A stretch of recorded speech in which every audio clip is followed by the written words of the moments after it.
I've never told this story before outside of our close friends and family, but in the light of recent events, I've decided to share my story. I feel more than anything that this is a story about how listening to your gut feeling and acting on it fast can change anything. In the early 2010s, I was a young 911 dispatcher with about 1.5 years experience under my belt, and I was working on Christmas Day. Since it was Christmas, all of the offices inside the courthouse were closed, and only essential personnel were working that day. That meant the only ones that were there were myself, 5 other dispatchers, and about 15 sheriff's deputies. To explain a few things and set the scene, us dispatchers were in a secured unlocked room in the basement of the courthouse, and the deputies that were not on any calls were in their squad room 2 floors above us. Normally the public can access their lobby, but with the holiday, the entire building was locked. Due to this, if a citizen needed to make a report or talk to a deputy, they would need to pick up the phone outside the courthouse or call dispatch on their cell phone to speak with one of us first. One more thing, the parking area for employees was around the side of the courthouse and was bordered on one side by a large man-made dike. This was because the courthouse sits right along a very large river, and the dike helps prevent flooding when the river's at high levels. This means that if someone were to stand at the top of the dike, they could look down on the parking lot and everyone unsuspectingly walking to their cars. Okay, now for the events of my story. So, like I said, it was Christmas Day around 2 p.m., and everything was pretty quiet. So much so that we were all watching Home Alone and eating snacks, with barely a call to answer or squeak of radio traffic. Even though I was at work in a dark basement, I was in a happy and jovial mood, and I almost forgot that given where we worked, that could all change in one instant. It was my turn to answer the phone, so when the regular office line, not the 911 line, rang, I answered with a chipper, "Dispatch." My screen indicated the caller was calling from a cell phone and was pinging in the general area of the downtown riverfront, which is also where the courthouse is located. There was a silence for a moment. "Dispatch, how can I help you?" I said. A gruff and already angry sounding man's voice said, "Yeah, I'm on my way there right now." "On your way where?" I asked. "On my way to you," he said in a creepy tone that made my hair stand. I said, "Sir, I'm sorry, but our offices are closed due to the holiday. Did you want me to make a report and I can have a deputy call you?" "You'll find out when I get there," he said sharply, and then hung up. That was super weird, I thought. I turned around to my coworkers, and I told them I felt like this caller was being vaguely threatening, and that I had a really bad feeling. They had asked me why did I feel like that, since he basically just said he was coming to the courthouse with no direct threats, and what was anyone supposed to do with that little information? I really didn't know, but I then explained the sense of impending doom I felt, and everyone just laughed at the rookie, saying I was looking for zebras instead of horses. For a second, I thought they might be right, but then I was like, nope, I'm going with the voice screaming in my head, and if it ends up being nothing, oh well. After I made up my mind, I picked up the phone and called the squad room upstairs. I explained to the deputy the same reason I felt it was suspicious, and thankfully he understood, then saying, "Sure, we'll go check it out."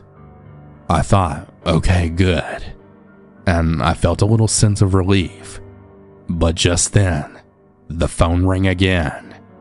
The coworker that was giving me the most crap quickly answered, "Dispatch," in his nasally voice. After just a moment, he slowly turned around to us and said, "I just talked to the creepiest guy." All he said was, "I'm here," like a killer from a movie, and then he hung up. I thought, really? And then said, "Yeah, That's probably the same creepy guy I was talking about. Sure enough, the numbers matched, and I relayed this to the deputies checking around the courthouse. Still feeling very on edge, I sat and waited for an update. After a few minutes, one of the deputies yelled over the radio, "We're out with one on the dike with a code 9. Code 9 means firearm. They confirmed next that they had a subject in custody and that everyone was safe. I couldn't believe it. There was actually a guy just outside our workplace armed with a gun for who knows what reason. The deputies proceeded to run the man's name and firearm serial number and then took him to jail for booking on a threat with intent charge. All of this took a while, so I had to wait a few hours before one of the deputies came downstairs to give us the details. I thought I was already in shock, but after hearing the full details, believe me, I was shook. He said that they were already outside doing a basic perimeter check after I called them.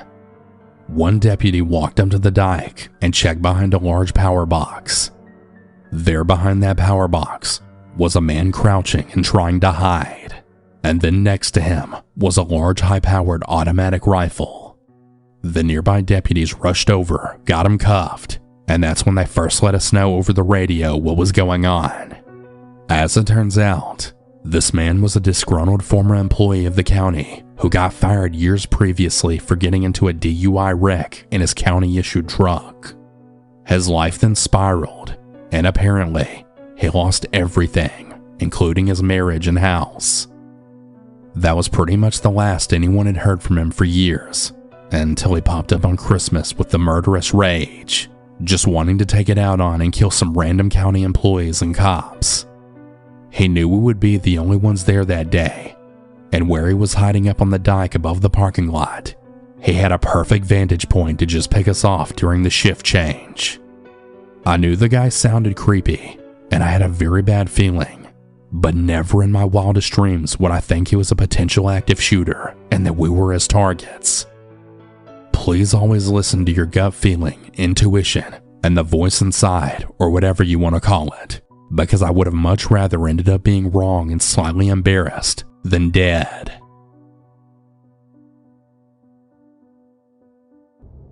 Since the events of this story only happened several weeks ago, I won't disclose any real names or locations to protect me, my family, and anybody involved within this story. I've recently become a state health inspector, and it didn't take me very long to make enemies, for lack of a better word. My job is exactly how it sounds. I inspect food locations for the state. This includes restaurants, grocery stores, gas stations, and pretty much anywhere that deals with food and sanitation. Being young, I'm often referred to as unknowledgeable or that I'm trying to make a name for myself. But the reality of the matter is that I'm just trying to do my job and keep people from getting sick, or worse. My first time being out in the field by myself didn't go very well, and I fully expected that. My story starts about 40 minutes or so from my hometown, in a small little town surrounded by a beautiful lake. The town has one local independent supermarket that has a great reputation among the locals, and even those throughout the surrounding areas. The store was my next location for inspection. The first half of my inspection went completely fine. Some little asterisks, but nothing that would be detrimental or harmful to the consumers of the store. But after those first few departments came the butcher shop of the store, and believe me when I tell you, I cannot believe nobody has gotten sick from eating from the shop. The tables that the butchers cut on were filthy, and not just with the residue from that day of cutting meat, but the underside of the table had caked on meat that was clearly very old. The walls looked like they had never been cleaned. The knives that were not being used were covered in dried blood and old meat.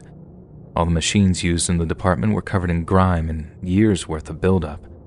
That alone is enough of a scary story, but unfortunately, my rant of this disgusting department is not where my story ends. As I walked with the manager of this department, I tried to explain to him the issues and why this is a problem. With everything that the world has endured in the last several years, sanitation is obviously incredibly important. This man didn't care at all what I had to say. The butcher was well over 6 foot tall, and I'm not an expert, but I would guess about 6'5", since I'm only about 5'5", and he seemed like he was a foot taller than me. And the man leaned over with his massive frame and billowing loud voice and started to verbally attack me. Now, I have thick skin and a family that knows how to throw around some curse words, but this man just laid into me like I've never heard before. I couldn't even get a word in if I wanted to. In the middle of the man's rants, I turned around and walked out of the department to continue my inspection of the rest of the store, and during this time, I could still hear the butcher from all the way in the back of the store still attacking me with his words. I would be lying if I didn't say that I started to feel like I was going to shed a tear or two when I got into my car that evening.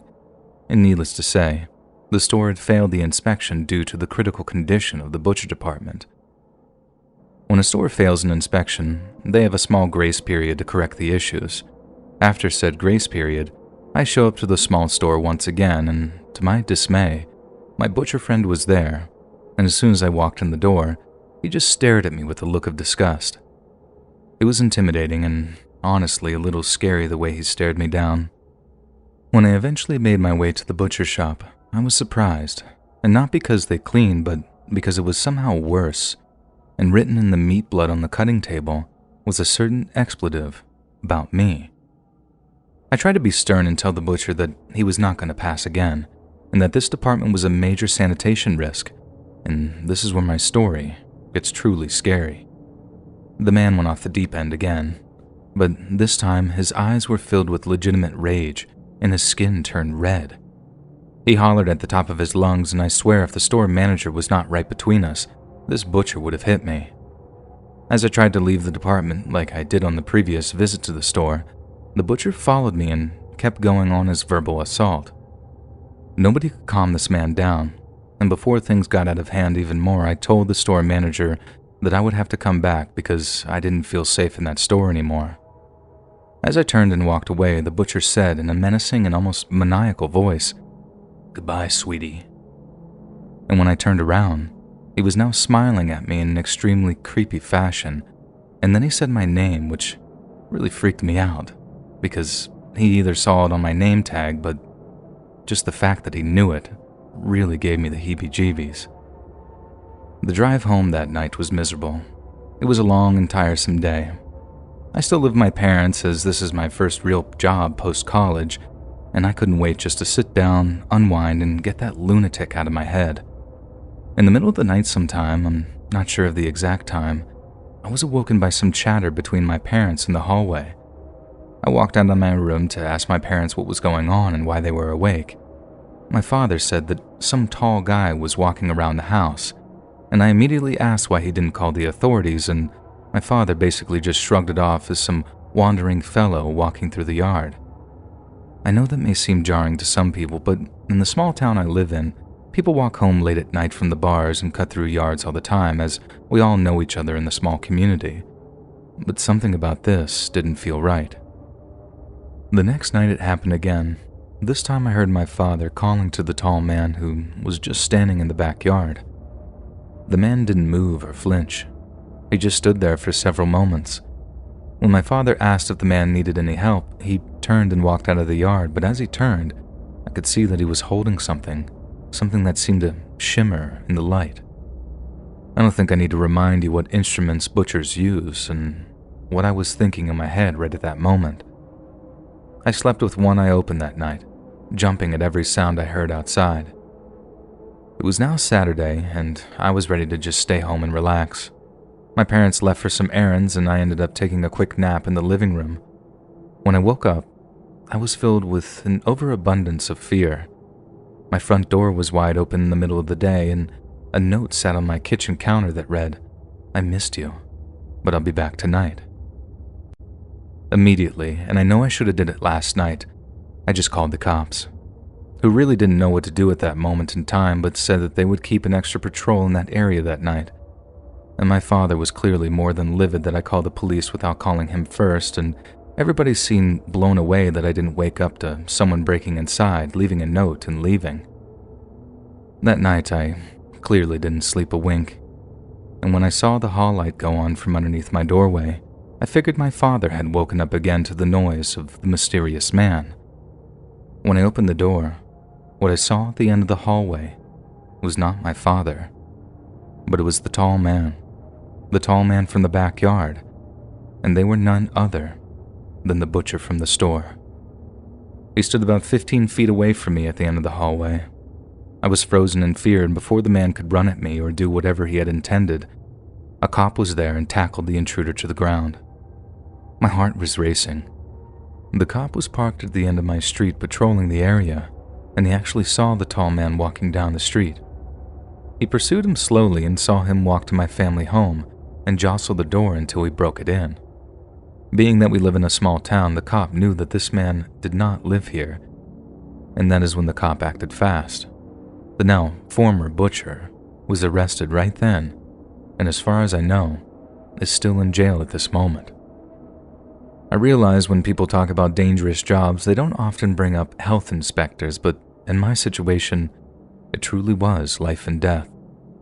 The butcher did in fact have a knife on his person, but he stayed quiet and didn't say what he intended to do to me or my family, and this event has left me mentally wounded and scared to do my job. I basically live off of Instacart and Grubhub now, and I triple-check that my doors and windows are now locked. Nothing of note has happened yet since the initial arrest, but I'm sure this story isn't over yet. Any updates or new information, and I will share with the world when the time comes, but for the moment, I just want to try and move on from this and be happy that I'm still alive and that my family is safe.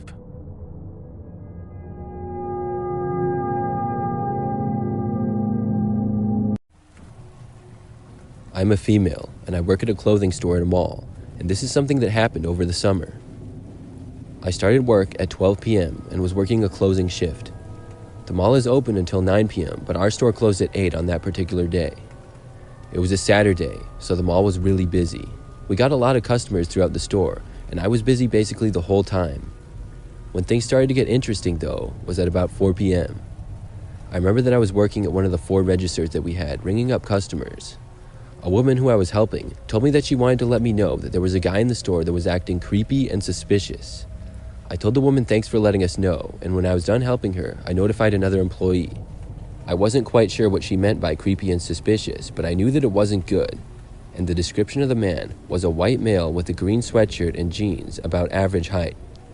I glanced around the store, but I couldn't see all areas from where I was, plus the many racks and displays of clothing that we had everywhere didn't allow me to see all the customers, and I didn't see the man. Not even 5 minutes later, though, I got another complaint. Another woman said that a guy in a green sweatshirt seemed to be following her around the store. When I was done helping her, I decided to go find this guy and ask him what he was doing. I left the counter and started walking around the store. Eventually, I saw him near the back corner. He made eye contact with me for a brief second before looking away. As soon as he saw me walking towards him, he turned around and started walking towards the exit. Then he left. I figured he must have gotten the message without me having to say anything, and he knew he was doing something wrong and was going to get kicked out. I was glad he was gone, so hopefully no more of our customers would be bothered. And for the rest of my shift, everything went great. Things quieted down significantly after 7 p.m., and it was very calm for the final hour of work before getting off. There were 3 of us employees working, and at 8 o'clock the other 2 went home, and I stayed back to do a few things. We closed the store by sliding the metal barrier from both sides of the store opening. My last job of the day was to go around the store and make sure that everything was relatively in order. It would usually only take me about 10 or 15 minutes or so. I would go around, sweep the floor, pick up garbage, and if any items were out of place or looking sloppy, I would fix them. Things were taking a bit longer because it had been a Saturday, so there were more things messed up than usual. I started in the front and then made my way to the back. When I was almost done, and at the very back of the store, I was looking through one of the clothing racks, and for some reason, I looked across to the other end. I was looking at the other back corner of the store, and then I noticed something. There was a man hiding behind a clothing display inside another rack of clothes, sort of looking out. I could just barely tell that he was wearing green. I realized that it was the same guy that had been here before in that moment. Thankfully, he wasn't looking at me. My heart started racing, but I tried my best to act normal. That corner of the store that he was in was the only section of the store that I hadn't yet cleaned or organized, and I was going to do it next. I sure wasn't going to do it anymore, though. After I finished organizing the rack of clothes that I casually walked over to the front end of the store. When I got there, I stopped and texted the mall security number. I hoped that they would have a quick response. I felt like I shouldn't leave the store because I was the only employee there, but I really wanted to. I stayed right by the front, about as far away as I could get from the guy. Soon, though, I heard a noise coming from the back of the store. As soon as I did, I ran to the gate and opened it, sliding it open just enough for me to get out, and then pushing it shut behind me. When I did, I just barely saw the man coming into view. I walked to the business next door and saw a security guard walking towards me from down the hallway. I waved him over, and in that same time, saw out of the corner of my eye behind me the man leaving the store that I worked at. I pointed at him, and basically the security guard had to chase the guy down. He did end up getting caught, and I had to make a report. I was just happy to be okay, though. Looking back at that, I'm so glad I saw the man when I did, because it's really creepy to think how he was hiding in the store alone with me as I was working.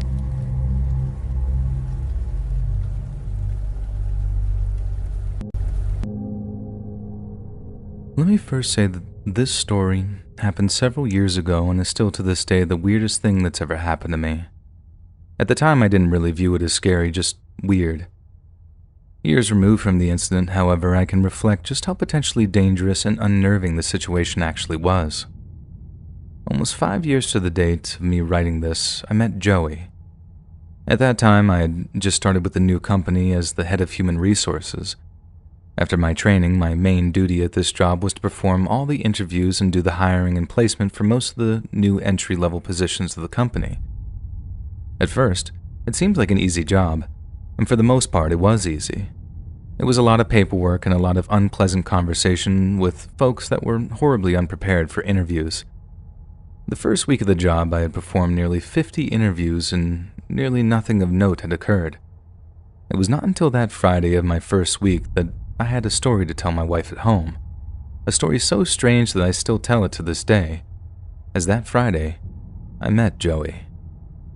The interview started like every other interview. It was friendly and cordial. Joey was a shorter man in his 40s. I didn't remember the exact age, I just remember he was close to my dad's age at the time. His resume was alright, nothing that jumped off the page, but nothing that was awful. He talked for a while about his work history, school history, and his personal interests. Again, nothing that was crazy or noteworthy, just a normal man up to this point.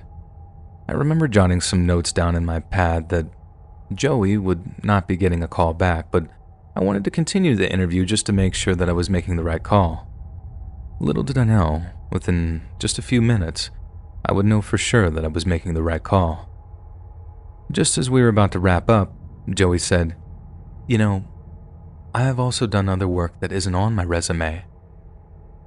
I sat back in my chair and clicked my pen a couple times. I gave him a nod and told him to continue. He looked down on the ground while he was sitting in his chair and started to twiddle his thumbs, I guess, and much like you would do if you were in trouble in the principal's office in school.